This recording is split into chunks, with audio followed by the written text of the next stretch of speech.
আসসালামু আলাইকুম ভিউয়ার্স, আশা করছি সকলেই ভালো আছেন। আজকে তৈরি করে দেখাবো ঘরে কিভাবে সহজেই তৈরি করতে পারবেন মজাদার বার্গার। তাহলে চলুন দেরি না করে এবার রেসিপিটা দেখে আসি। বার্গার তৈরির জন্য এখানে আমি 500 গ্রামের মতো গরুর কিমা নিয়ে নিয়েছি। 2 টেবিল চামচের মতো আদা রসুন বাটা এখানে অ্যাড করে দিচ্ছি।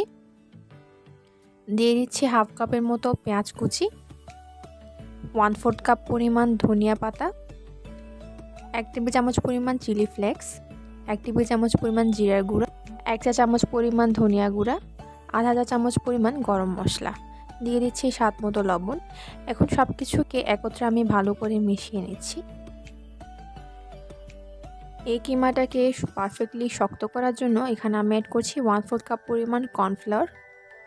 এখন সব কিছুকে একত্রে মেখে নেওয়ার পরে একটা ব্যাটার পেপারে আমি ছোট ছোট এভাবে কিমাকে তৈরি করে নিচ্ছি এবং ব্যাটার পেপারের উপর রেখে এর ওপরে আরেকটা ব্যাটার পেপার রেখে মেনুনের সাহায্যে একটু চাপ দিয়ে এটাকে পাতলা করে নিচ্ছি। এবার আমি তেল গরম করে তেলের ওপর ছেড়ে দিচ্ছি এবং এটাকে 5 মিনিটের মতো এপাশ ওপাশ উল্টে তৈরি করে নেব। এক সাইড হয়ে গেলে যখন আরেক সাইড হয়ে আসবে তখন এর ওপরে আমি দিয়ে দিচ্ছি একটা চিজ স্লাইস। যখন স্লাইসটা গলে যাবে তখন আমি ভেবে পেটিটা তুলে নিব। এবার একটা বানের মাঝখানে কেটে এখানে আমি পরিমাণ মতো পিৎজা সস দিয়ে দিচ্ছি এবং লেটুস পাতা অ্যাড করে দিচ্ছি। যারা হোমমেড মেয়োনিজ এবং পিৎজা সসের রেসিপি চান তাদের জন্য আমি ডেসক্রিপশন বক্সে লিঙ্ক দিয়ে দেব।